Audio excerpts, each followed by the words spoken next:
Hello，听得到吗？好，那在这个影片中，我想给大家看我学中文14年的结果，AK 我只有在12年中就在学校里学中文，就用这个传统的方法，就是课本书和在学校里听老师说的话，比如说你想要做这个语法和你需要学这个单词，就这样。可是我最近2年前，我就发现这个新的方法就是 self immersion。self immersion 的方法就是你要听很多，读很多。就我在2年中可以进步，我能就这样，我就进步我的中文很多，就得到了一个 HSK4、HSK5 左右的等级。可是我一直在说这个 HSK4 和 HSK5 的等级，真的没有在给你们看我中文到底好不好。所以在这个影片中，我真的要给你们看我听、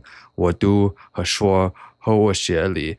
就在一样，在我西班牙语的时候，只有1半个月的时候，我已经给你们看我做了什么活动，就跟这个影片一模一样，所以我们就开始吧。And yeah, I did not look at any script. I use a blindfold, so that's pretty much proof I don't have, let's say, a teleprompter right here. Alright, so this will be the part where I will test my Mandarin. If you have not seen my Spanish update video, then I'll explain the format. I'll be pretty much doing 4 sections, being listening, reading, speaking, and writing. And I'll split them up into sections, being listening and reading, having 3 activities, being ranging from very familiar to completely unfamiliar. For speaking and writing, there will usually just be 1 activity that I will pick out. And then for this, it will be pretty much very unfiltered. The only things that I will be adding will be a little bit of background music and just some jump cuts. Other than that, it's just going to be me doing all the activities kind of live, but not actually. Alright, so let's begin. First thing we'll be listening to is going to be a clip from Detective Conan, a very popular anime from Taiwan and China, so let's get into it. 的对谈，2个人的对谈。你们是怎么了？ What's wrong with you guys? 因为我爸爸还以为你们是要请他当模特儿出发。Well, because I thought you wanted my dad to. 还兴奋的不得了呢。Something about topic. Couldn't quite understand. Couldn't quite translate that. 是不可能的，对不对？ Well, it's impossible for him in order to get invited to such a thing. 可能，Right? Right, Conan? Yeah. 那么，请问那位了不起的画家，他现在人在哪里呀？ Then where is this great artist from? 老师，他还没有到公司，我猜 Honestly, he hasn't arrived at the company. 可能还在工作室睡觉吧。 I think he's at the working room 工作室 sleeping, also probably office. 哦，还在睡觉啊。 Oh, he's still sleeping. Alright, so that's all with the Detective Conan anime, and now we're going to be watching a YouTube channel that I've been watching for a very long time. Her name is Charlie, and then we'll be watching this one, and I'll try my best to translate it for you. 在故事开始之前，我久 Before we start the story, 违的出新书啦，限量 I've now released a new book. 1000本签名版，今天晚上上架，Tonight it's gonna be releasing. 也在资讯栏，记得带回家哦。还有Make sure to bring it home. 2场签书会，我们到时候见。那么 And then there's gonna be meeting time. 故事正式开始。国语对台湾人来 Gui, Standard Mandarin. 说是日常生活中轻松使用的语言。 It's pretty much for Taiwanese people, it's the most used in daily life, language used most in daily life. 那对我来说，从小就是一道高不可攀的墙壁。 Since I was little, it was like a giant wall that I couldn't climb, as you can see from the picture here. 因为我国语超烂。 Because my Mandarin sucked, I can relate to that. 先回到20年前，在香港，我们学校从小就有普通话课。 In Hong Kong, when I was little, there was standard Mandarin class, 普通话. 普通话 is the way you say standard Mandarin in mainland, and 国语 is how you say it in Taiwan. 因为堂数很少，而且卷舌音有够难学，所以我一直都学不好。Something about it's really hard, and because of that, I never really learned it well. 长大一点，接触台湾文化之后，发现台湾的国语听起来 But then when I started growing up, I soon discovered Taiwanese Mandarin. 比较柔和，卷舌音也没那么重。于是我开始常常看台剧学国语。So then I started to try to learn Mandarin from, what's that? Taiwanese, yeah, Taiji, Taiwanese dramas. 虽然国语听多了，但因为日常根 Even though I've listened to a lot of Mandarin, 本没机会讲，所以我的 however, I never got an opportunity to speak it. 普通话和国语依旧讲得超烂。 So as a result, I spoke Mandarin extremely bad. 我小的时候，你问下我一個人住，我的 Yeah, I can't understand. She's speaking such a bad accent. 房子還蠻大的。只要我一講普通話，同學就一定會笑。中學的時候，椰蛋地區有大片茂密的森林，那地中連鹽椰多雨。在普通話考試中，老師那憋笑到快哭的樣子，17年後我還歷歷在目。 So during my Mandarin test, my teacher was like about to like cry out of laugh about something like that, about to cry out of laughter. 大學的時候，我的夢想是當一名圖文作家，目前已經有在經營插圖粉專，希望未來能在台灣發展。同學，我還是第一次看見講話這麼自信又流利，但又反應。 That student, this is the first time I've seen someone speak with such strongly, but 全部都念錯的學生。 you've read everything incorrectly.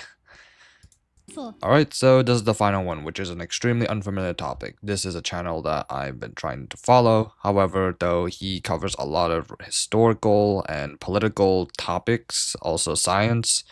It's gonna be very unfamiliar. So let's go choose this one.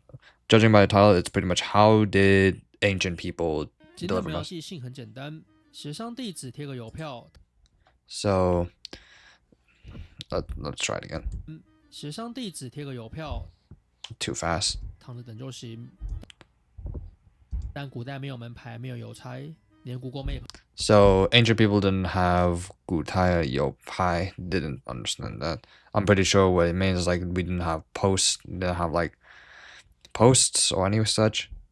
都没有，他们到底怎么记性的啊？ So they didn't have any of this technology, I'm gonna be honest with you, I didn't quite understand all the nuances. I'm not trying to look at the subtitles at all. So how were they able to actually send messages? 有人可能会跳出来说：“拜 So some people may have thought of saying, 托，苏东坡跟他弟弟每个月都有写信。 it's like, oh please, was that not everyone had the ability to write. So if I look here, 有什么难的啊？没有错，《水调歌头》里面的明月几时有？ yeah,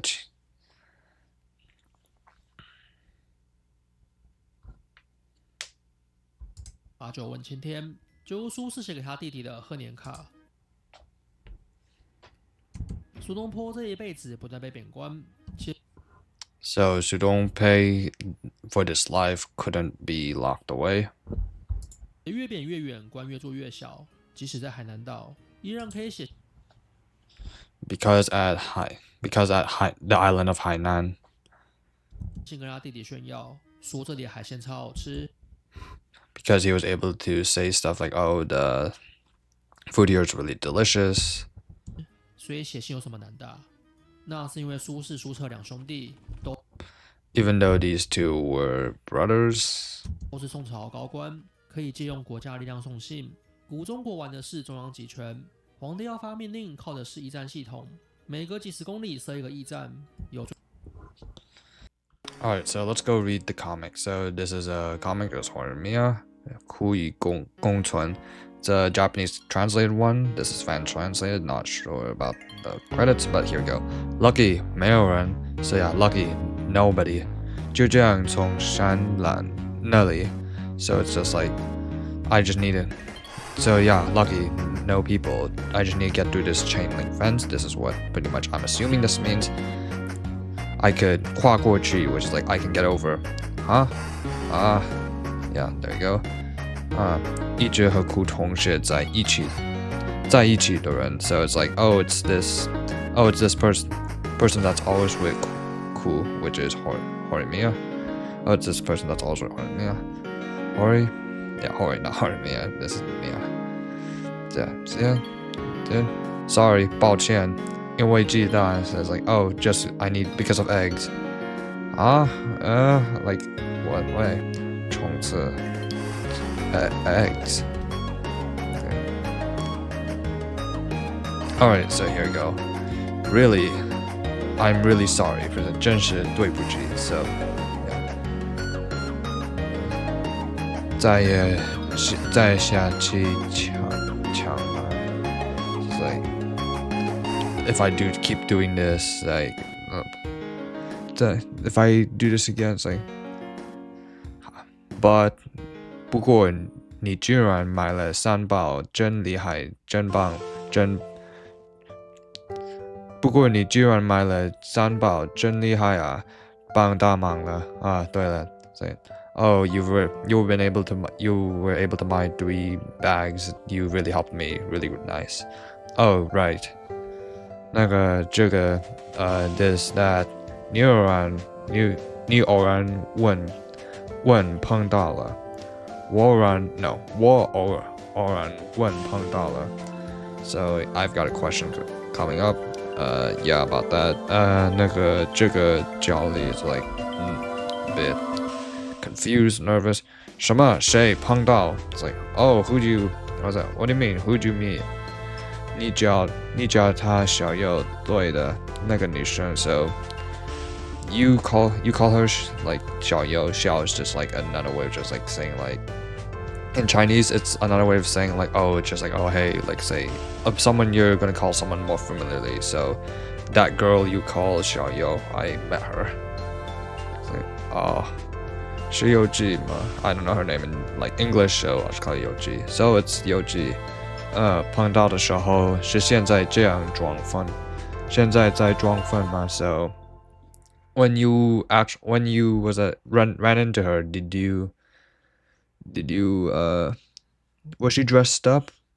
是我有看懂了 That's just the Japanese translation of the way of starting to eat.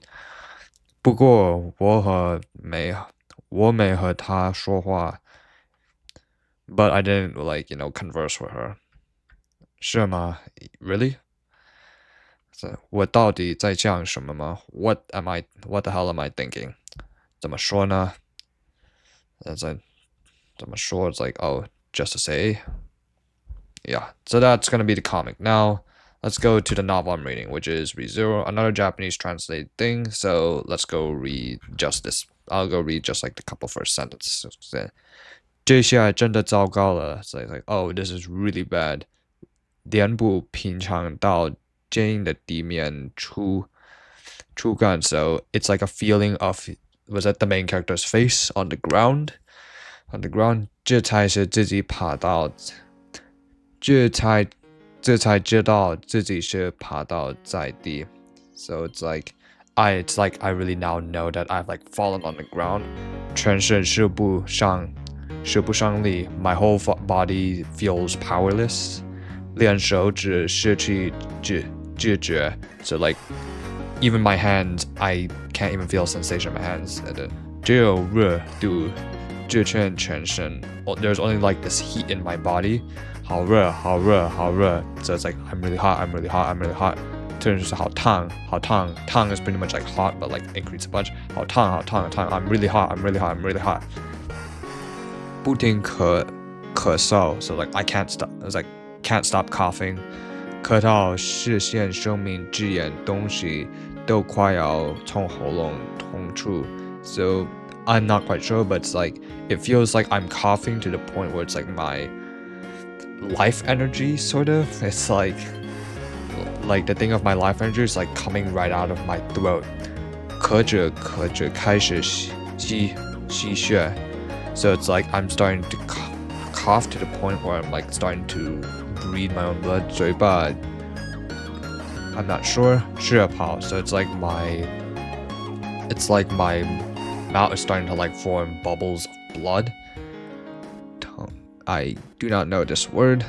的视野里 it's something about vision. 只看到被染成鲜红的地面 so I can only start to it's like I only start to see like red stains in like the floor. So that's about the novel. So next one. Wikipedia article that I have no idea about. So let's just go listen. 特色列表 so it's like the special day. So 19世纪90年代至20世纪40年代 I'm gonna be completely honest, I have no idea how to translate this. Okay, 大日本带过海军 so it's like probably it's like the Imperial Japanese Navy 海军为对大量造成特战 I also don't know how to translate this very technical terms. 大日本带过 so I'm pretty sure this means Imperial what's that? Japan. 过去之前从外国购买 so it's like before where Japan would was that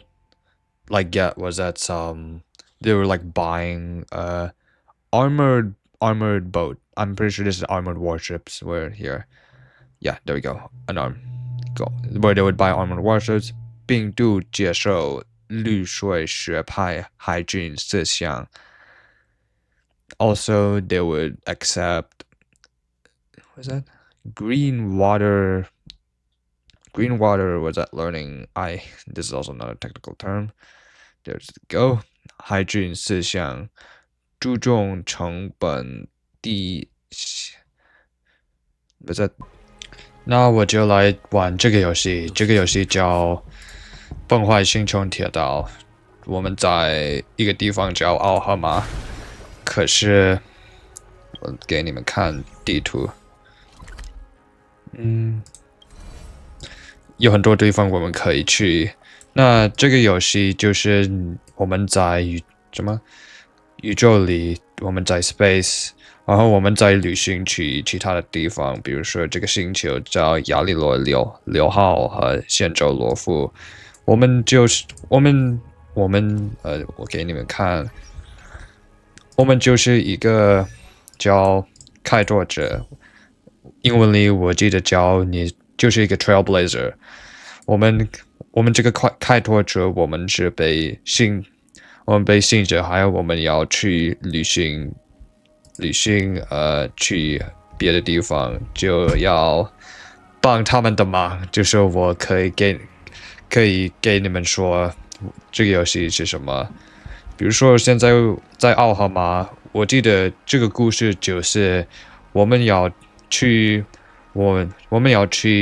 没有旅行过的地方，也就是这里。然后我和我的同伴大恒就是在这里，我们不能离开，因为我们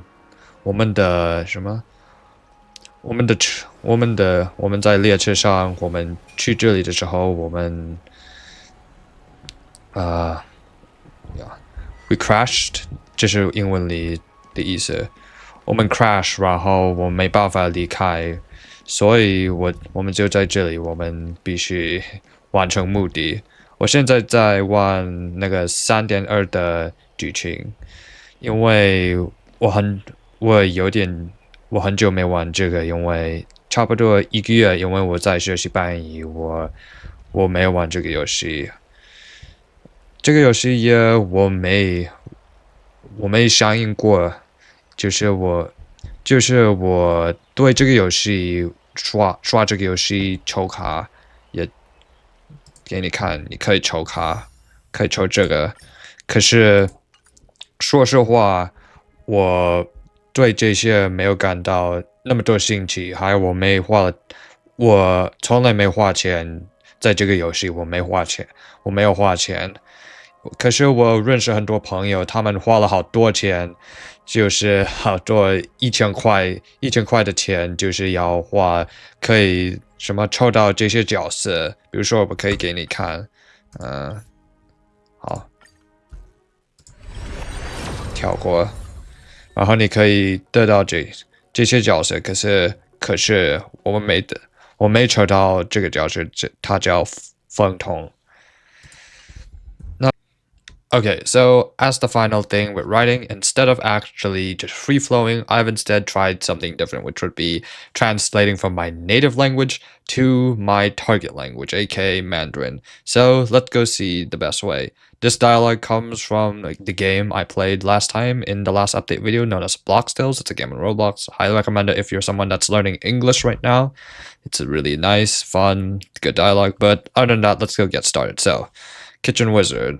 I'll go pretty much just try to be in silent mode. I'll just go pretty much translate the whole thing, and I'll see you after that.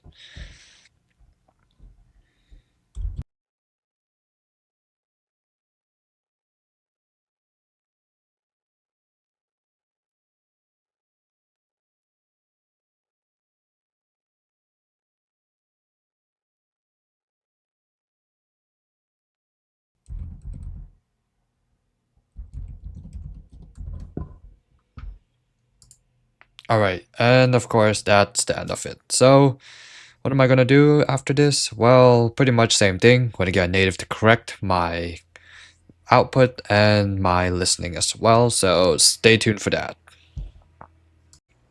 Okay, so this is far into the future where I actually had hired an Italki tutor in order to help me with my accent and such. This is the first class that we had, and as you can see here, there are a couple things that I got wrong, and by a couple, yeah, there's like a lot of them.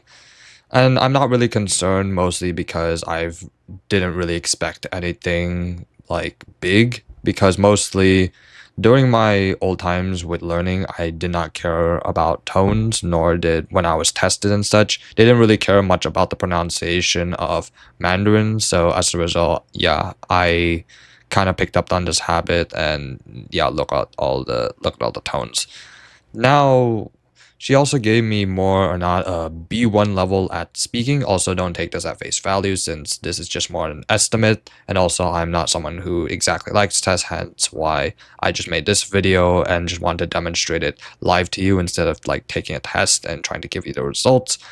And with this B1 level, I'd say it's around, yeah, around the point that I am, same thing that I estimated. She also did tell me that yeah, I was able to read this text. It's around a C. This is even a C level text, but she told me that I'm able to read C level text, but more not speak at a B level. I'd say this is completely normal because considering the fact that it's going to be natural even in your native language where a lot of passive vocabulary is going to be larger than your active vocabulary. Passive vocabulary meaning that the vocabulary that you sort of have stored in your head, and when you look at something you can understand it or read it. And active vocabulary where it's a lot more automatic and you can just speak it as you go. For example, one bit of, let's say, passive vocabulary I have could be, let's say, an anatomical term. Let's say, let me think of one right now. Mesentery. Let's say mesentery. It's a term that I'm familiar with. Not exactly sure the exact meaning, but it's sort of in my passive vocabulary. Or something like, yeah.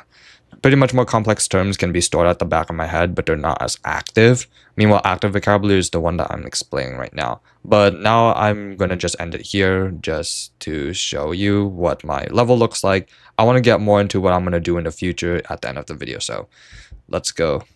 Okay, so also unlike the first video that I've ever made, let me go talk more about my actual history with Mandarin learning and my background with it. So, unfair advantages I've had with, of course, immersion learning is that I've been learning Mandarin for around 12 years, around average once per week. I do not know the exact hours of it, but we usually had class for around 2 hours and then there's homework for 3 hours. So let's say that was just 3 hours per week, which is still a very small amount, but it can compound quite a lot.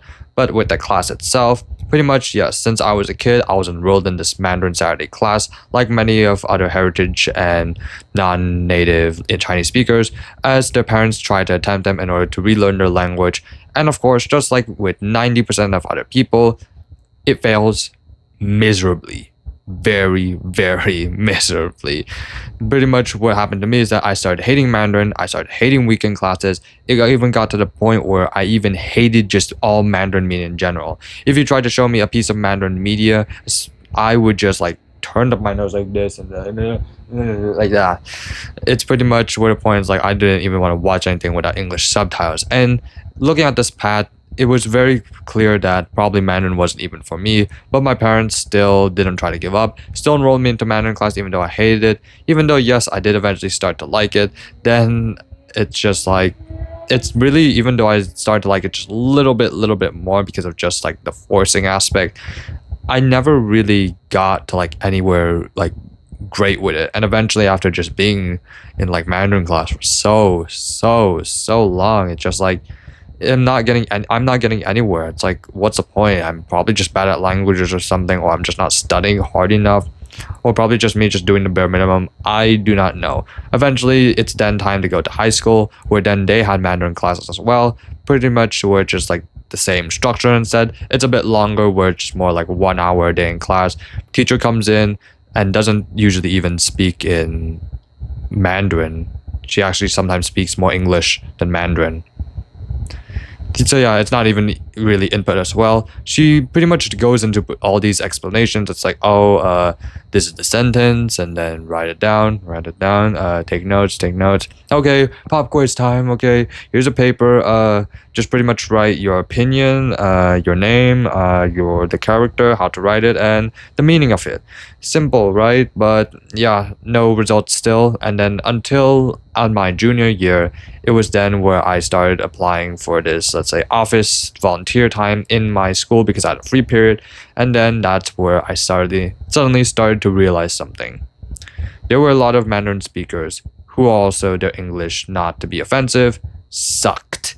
And my good English probably could not even match their English as well. So many times there were times where I started to have to communicate in my broken Mandarin, which then suddenly started to make me realize that, is this really the real way to learn languages? I also had an interpreter by me, which she was Taiwanese as well, and she pretty much was, someone that I asked questions about in Mandarin with, tried practicing writing with her. She was really great with like giving me the time to do it, especially like when this is time to like, do volunteering stuff. But it isn't really all that bad until it was then time where it hit a breaking point where it's like, okay, I'm gonna try to study Chinese as much as I can in order to help communicate. However, there's also realized that I really didn't change anything. All I did was just go back to the old methods I used to do, which is just, doing grammar translations, writing a lot, trying to focus more on output. I didn't even try like listening to anything. The most I did also as well was like try to change my phone UI to Mandarin. Also tried to like get Mandarin speakers to speak to me in Mandarin. However, this not just turned me into more like a giant, pretty much turned me more into a giant jerk, where I was just like trying to like get Mandarin speakers to speak to me, even though it was much more clear during the time where it's like, oh, you probably should be speaking, in English more with me because I was still a beginner. Or maybe I didn't even know the concept of crosstalk at this time. I even just tried bugging one of my best friends to like, correct every single part of my Mandarin, which it didn't really help because I wasn't even getting any listening in Mandarin or trying to listen to anything really consistently. So even though he would tell me like, oh, you say, for example, one of the best words, and if you're watching this, 图书馆, where I kept pronouncing it wrong. It's like, no, you're supposed to pronounce it like this. I'm like that. So what does this all equate to? Yes, crash and burn experience. And because of this, I pretty much gave up learning Mandarin. And then after some time passed, then that was a time where, just like in the old video, where my Mandarin teacher told me, you have to listen and read to things more, because the thing you gave me in order to like, translate, it feels too direct. You're pretty much speaking Chinese with English grammar, sort of like. So I was kind of like, okay, yeah, I've been told this like many times or whatever. But then on that same time, I also discovered a channel called Mandarin Blueprint, which then introduced me the immersion method. it was something that I had never seen before. And as the story goes, then after that, I discovered more YouTube channels talking about immersion and also talking about pronunciation, such as Real Mandarin. She really drilled this idea into me in the beginning stages where pronunciation is very important and you really got to focus on tones for a while because it's a feature that isn't very present in English, and especially this is the first time I realized that classes are probably pretty useless, especially with the fact that they barely taught any tones to me, and they really didn't care if I like just butchered their pronunciation like half the time. Where in real life, where someone would be like, "What the heck are you talking about?" Where they're just like, "Okay, you did okay. It's okay. It's okay," and then that's pretty much when then I discovered stuff like Refold, Mavericks Japan, all these emergent things that also further solidified that, okay, your grammar and stuff isn't like useless. Grammar and stuff is mostly useless. Focus more on immersion and listening to things. And then soon or later or not, I had my first breakthrough, which was during in class. I realized very quickly like all these words that I previously just had to memorize beforehand were starting to stick to me very well. It also that time where I started to finally understand a TV show after around 3 months of listening to, let's say, a piece of Mandarin, let's say television, and then coming back to it, it's like, oh my goodness, I can understand this really, really well, much better than I did last time. The progress was like really noticeable as soon as I started just simply watching more content throughout the day. And eventually now I pretty much use the same method, pretty much a bunch of fodder and fodder here and there, and now we get to my level. And for the future, well, it's pretty much the same thing, where I need to focus on stuff like my accent, better pronunciation. Even though I do like my American accent, it's probably very clear if you can see in my background what type of accent I want. And also things like right now I'm still sort of at that intermediate plateau level, and the next stage for pretty much everyone here is that you should be trying to engage in stuff a lot harder at your level, stuff that would make you painful. And like it's stuff like at the gym, for example, like you're lifting like a much heavier weight in order to grow more muscle, where it's very easy in this stage to fall into the trap of just I can understand everything and I'm just comfortable with it, rather than trying to like go and improve your level, like go out there and like, speak more, or let's say read like news articles, hello fighter, and also like novels as well. And that's pretty much all I gotta say about this level. It's just that you gotta know when it's time to actually like improve yourself. Also, one thing I found very helpful was taking a break with Spanish as well. I'll explain more into depth in another video about why having a break was very beneficial for my Mandarin, but just to put it in some simple words, it pretty much helped me reevaluate what I was doing with Mandarin, and I wasn't really like going to be stuck in like just doing the same thing over and over again, where I can sort of have like zoom out and have this third person perspective view where I could see myself what I was doing or what I was doing, and then sort of like correct myself while I was learning this new language. And then that's pretty much all I have to say. And if you really enjoyed this video, please give it subscribe, thumbs up, whatever. I do have a Mandarin reading course in the description. I think it's going to be really helpful for you beginners and even heritage speakers who struggle with reading Mandarin characters. But other than that, 我们的旅程刚开始 and we have a role to explore. Thank you for watching.